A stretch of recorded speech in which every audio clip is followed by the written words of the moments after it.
Olá, adolescentes. Olá também a todos aqueles que estão sempre aqui conosco, seguindo as nossas lições da EBD, da nossa querida Pieba. Hoje é domingo, dia 1º de novembro. Olha como o tempo já passou. E desde que começaram as nossas aulas online, em março, nós aprendemos bastante sobre os planos de Deus para a nossa vida. Na semana passada, o professor João Walter, ele começou uma nova revista com outro conteúdo que nós, agora nesses 3 meses, nós vamos nos debruçar em cima dela. Essa daqui, olha, eu sei que está ao contrário, mas eu vou falar para vocês, o tema desse trimestre. A história do povo de Deus. Livros históricos. Nós vamos então estudar a história do povo de Deus. Antes de mais nada, nós vamos orar pedindo para que Deus nos ajude então a aprender um pouquinho mais da história do povo de Deus. Senhor Jesus, muito obrigada por esse dia, Senhor Deus, e por essa oportunidade, Senhor Deus, que o Senhor está nos dando para que a gente possa aprender um pouquinho mais de Ti, Senhor Jesus. Esteja com cada pessoa que está ouvindo esta mensagem, que ela possa ficar gravada em seus corações, Senhor Jesus. Obrigada por tudo, continue conosco, em nome de Jesus. Amém. Bom, mas para que estudar uma história tão antiga, que ficou lá atrás? Para que isso? Estudar a história é muito importante para nós. Estudar a história de pessoas como nós, mas que ficaram lá atrás, pessoas que viveram tristezas, que viveram ansiedades, traições, alegrias, realizações, e pessoas como nós, homens, mulheres, crianças, idosos, adolescentes. Na semana passada, o professor João Walter, ele explicou a primeira lição, que falava então sobre Josué. Josué foi escolhido por Deus para ser substituído pelo líder Moisés. Depois da morte de Moisés, então Josué continuou na liderança do povo de Deus. E agora nós vamos estudar um desses momentos depois da morte então de Moisés. Nós vamos ver então um momento histórico do povo de Deus com o líder Josué, que é o milagre do Jordão. Continuando a história do povo de Deus, nós vamos então passear pelos livros históricos da Bíblia. Vocês sabem que a Bíblia ela é como uma biblioteca. São vários livros e são organizados em temas. E o tema que a gente vai estudar agora, nesse trimestre, são os livros históricos. Quais são os livros históricos, Fernanda? Então, olha lá, quais são? São os livros de Josué, Juízes, Ruth, 1 Samuel, 2 Samuel, 1 Reis, 2 Reis, 1 Crônicas, 2 Crônicas, Esdras, Neemias, Esther. Ufa, nossa, quantos livros, isso mesmo. Nesse momento, então, a gente vai estudar esses livros para a gente aprender um pouquinho mais sobre a história do povo de Deus e as mensagens que nos traz. Ainda no livro de Josué, nós estamos na lição número 2. Nós vamos estudar então o livro de Josué, capítulo 3, e nós vamos presenciar o milagre do Jordão. O que é isso? Então, é a travessia do povo de Deus em terra seca, no meio do rio Jordão. Esse momento ele é um dos mais representativos da caminhada do povo de Israel, para eles tomarem posse da terra prometida. Então, eles passam pelo rio Jordão a seco. Então, olha lá, há 40 anos eles deixaram o Egito, o país chamado Egito, como escravos, o povo de Israel. Eles atravessaram o Mar Vermelho e, sob a liderança de Moisés, eles ficam 40 anos nesse deserto. E agora eles vão cruzar o rio Jordão sob a liderança de Josué. Esse texto ele nos ensina que para ser bem-sucedido é preciso conquistar os espaços que Deus preparou para nós. Conquistar os espaços. Então a gente vai repensar um pouquinho sobre isso. Esse momento da travessia do Rio Jordão era um momento decisivo para o povo de Israel. Começar então o quê? A ocupação da terra prometida. Eles ficaram 40 anos e agora eles iriam que atravessar o Rio Jordão e ocupar a terra prometida. Nesse primeiro momento, então, o que eles deveriam fazer? Qual seria a atitude deles? Primeiro, eles deveriam sair de onde eles estavam. Tomar uma atitude de caminhar em direção ao objetivo que Deus colocou para eles. Agir. É isso que a gente tem que fazer. Muitas vezes a gente tem que sair de onde nós estamos para agir, para tomar uma atitude. Era a hora de partir, de arrumar as coisas, arrumar os seus pertences e partir para o objetivo, para o quê? A posse da terra prometida. Deus, ele tem grandes coisas para nós, mas ele não faz tudo sozinho. Ele precisa que a gente também faça a nossa parte. Nós devemos o quê? Tomar a nossa atitude.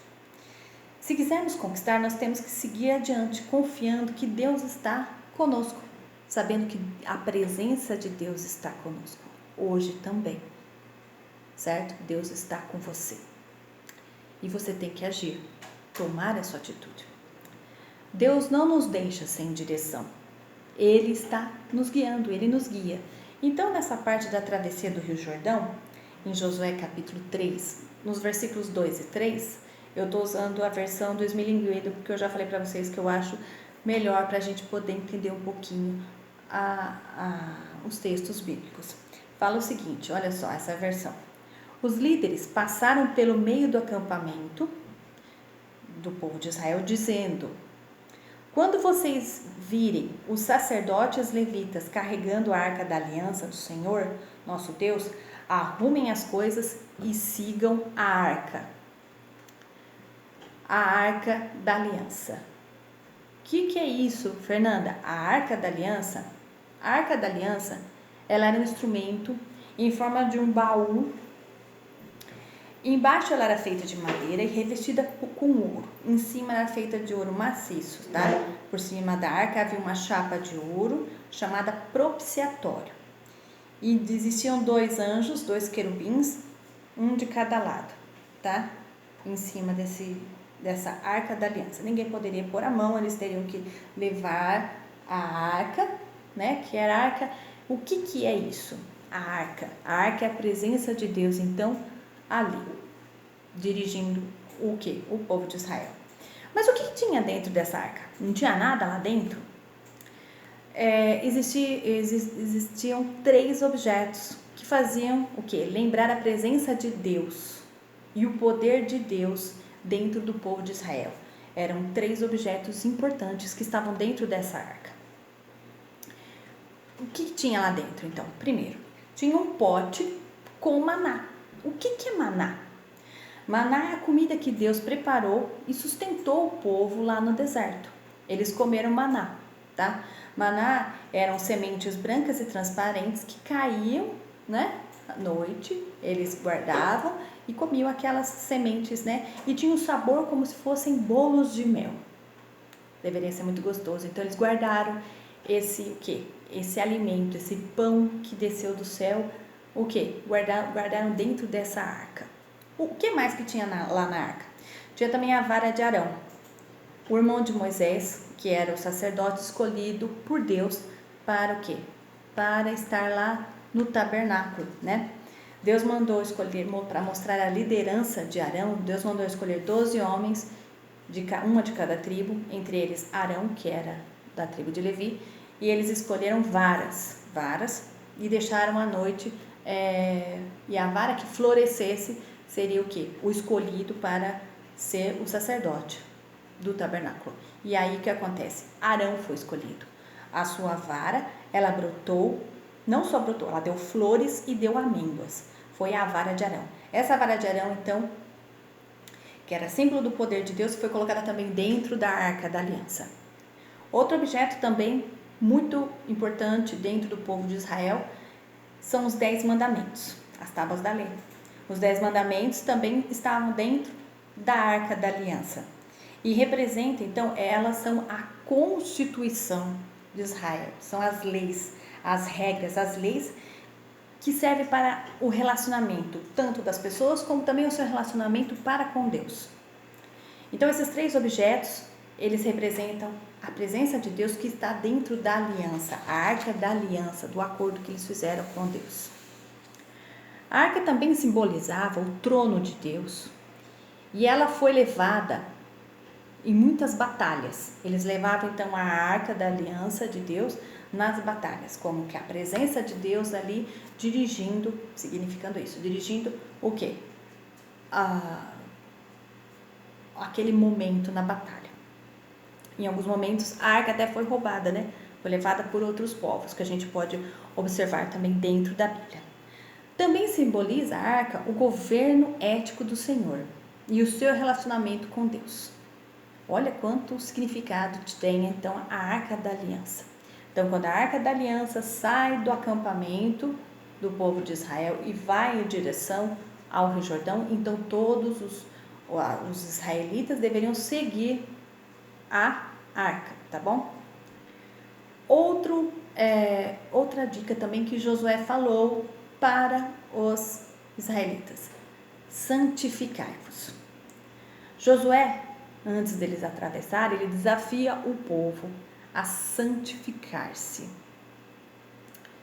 Em Josué capítulo 3, versículo 5, fala o seguinte: Josué disse ao povo: purifiquem-se, se limpem, porque amanhã o Senhor fará grandes coisas entre vocês. Se limpe, fique santo, puro, preparado.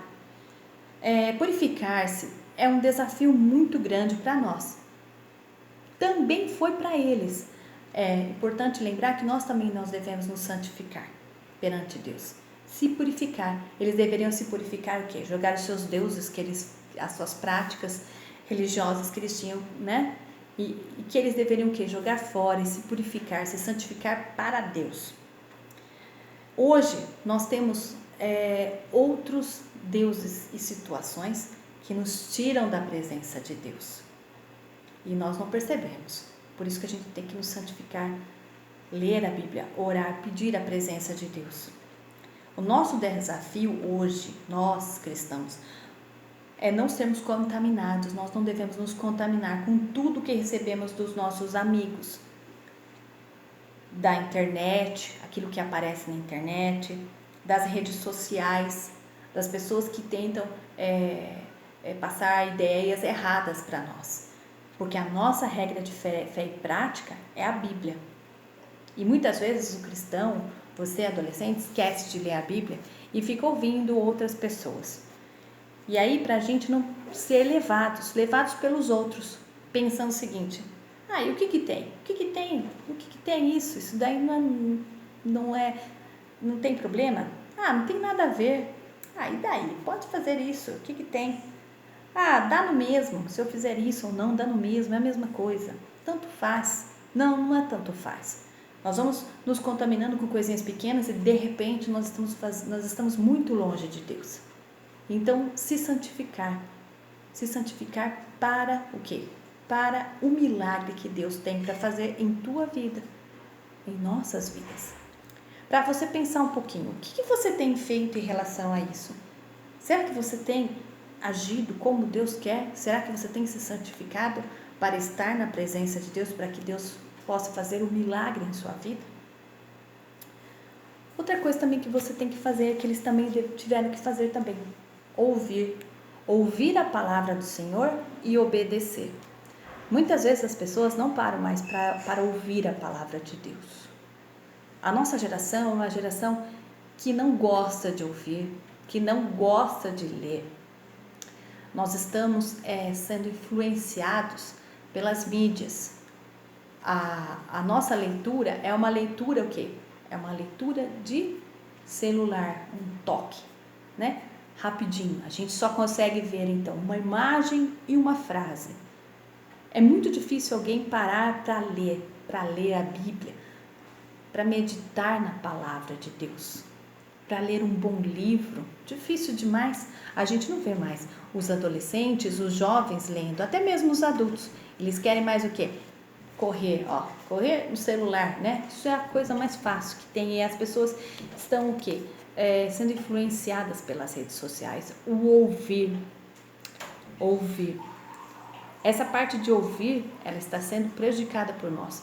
Então você, adolescente, você cristão, ouça a palavra de Deus e obedeça. Ouça e obedeça. Josué não enganou o povo, ele não contou, ele não falou que ia ser uma maravilha passando então do Rio Jordão, que ia ser muito fácil, que eles iriam conquistar a terra prometida facilmente. Não, eles teriam muitas dificuldades, eles teriam oposições, tinham o quê? Tinham outros povos lá, eles teriam que brigar, né? Eles enfrentariam batalhas, muitos iriam morrer, teriam guerras para enfrentar. Se eles quisessem tomar posse da terra prometida, eles teriam muitos problemas ainda pela frente. Mas a presença de Deus estava indo na frente. Eles deveriam ouvir a palavra de Deus e obedecer. Mas nem sempre isso é uma tarefa fácil. Como eu falei para vocês, é uma tarefa o quê? Difícil. Teriam que renunciar os seus maus hábitos. Teriam que obedecer a Deus. Ouvir e obedecer é uma decisão individual. Você que vai tomar a sua atitude. Nesse caso, é uma atitude sua. Você vai ler a Bíblia, você vai obedecer, você vai ouvir a palavra de Deus e você vai o quê? Obedecer a Deus. Isso requer o quê? Ação. Tomar uma atitude e um compromisso da sua parte. Né? Você tem que tomar esse compromisso, você tem que agir, que seguir. Mas será que nós estamos prontos para isso? Será que você, adolescente, está pronto para se santificar, para se separar para Deus, para ouvir a voz de Deus, para obedecer a palavra de Deus, para o quê? Seguir a Deus, ter um compromisso, ser fiel. Neste capítulo, um milagre aconteceu.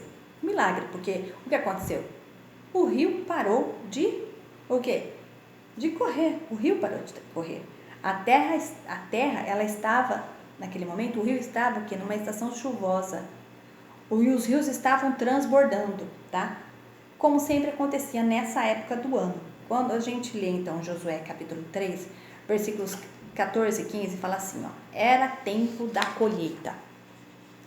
E as águas do Rio Jordão, haviam coberto as margens, estava muito cheio, o rio estava transbordando mesmo. Foi nessa ocasião que o povo saiu do acampamento para atravessar o Jordão. É interessante a gente notar que durante boa parte do ano o Rio Jordão, ele fica bem baixinho. Ele fica tão baixinho em alguns momentos do ano que você pode até atravessar a pé. Olha que interessante, você pode até atravessar a pé. Mas Deus escolheu um momento onde o rio estava o quê? Transbordando nas margens. Ele estava cheio. Por quê? Porque o milagre tem que ser completo, né? Essa travessia, ela era no início da primavera, lá perto do Rio Jordão, né? Nesse espaço. A estação na qual o rio, ele estava muito cheio. Principalmente porque a neve do Monte Hermon, ali perto, ela estava de gelo, estava quente. Então a neve, ela o quê? Ela derrete e ela vai para o Rio Jordão. E ela escoa em sua água, na água do rio. Então ele estava transbordando.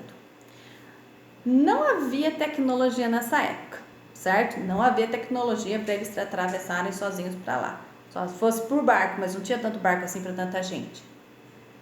Não tinha como acionar um botão para fechar as comportas da represa, não tinha represa nenhuma naquele momento. Então, foi o quê? Foi o poder de Deus, um milagre. Então, Deus, ele realizou um milagre, tá? As águas pararam de circular. As águas pararam e eles o quê? Atravessaram. A travessia foi feita a pé enxuto. Tava tudo o quê? Enxuto, seco, não molharam a roupa. E em Josué capítulo 3, versículo 17, fala o seguinte, ó, enquanto os israelitas atravessavam pisando terra seca, os sacerdotes que levavam a arca ficaram parados no seco. Então, eles ficaram no meio do rio com a arca e o povo atravessando a seco. no meio do Rio Jordão e ficaram ali até que todo o povo acabou de passar. Então a presença de Deus foi constante ali, né? Enquanto o povo estava passando, Deus estava presente ali, segurando a água para que todo o povo, e o povo não era um povo, não eram só 20 pessoas ou 30 pessoas, eram milhares de pessoas, pessoas levando todas as suas bagagens. Imagina a quantidade de gente, uma quantidade muito grande de crianças, de idosos, de mulheres. Então é um povo todo sendo o quê? Fazendo essa passagem, essa travessia de um lado para outro, passando então o Rio Jordão. A arca então ela ficou no meio do rio, até que todos terminaram essa travessia. Então nós vemos a confiança que a presença de Deus estava ali, está conosco. Eu vou atravessar e nada vai acontecer. Então olha só, para que esse milagre pudesse acontecer, nós vemos o que? Atitudes que tiveram que ser feitas pelo povo de Deus. O que eles tiveram que fazer? Agir, sair do seu lugar e o que? Atravessar, tomar uma atitude, né? Eles tiveram que se santificar, se purificar, para que o milagre pudesse acontecer. Eles tiveram também que confiar em Deus, sabendo que Deus iria o quê? Que iria guiá-los para atravessar e tomar posse da terra prometida. Eles também ouviram e obedeceram a Deus. Não só ouviram, porque não adianta você só ouvir. Você tem que o quê? Ser transformado com o quê? A palavra de Deus. Ouvir e obedecer. É isso que você tem que fazer. Você adolescente, para que o milagre possa acontecer em sua vida, você tem que seguir esse caminho, tomar uma atitude, se santificar, confiar, ouvir e obedecer. Este é o momento que você tem que fazer para que o milagre aconteça em sua vida. Não adianta ficar reclamando. Deus quer fazer a obra, mas cabe a você também que tomar atitudes, certo? Que Deus os abençoe e que essa palavra fique guardada em seus corações, para que você possa cada dia mais estar mais próximo de Deus, tá bom? Um grande abraço para vocês e até mais. Tchau, tchau.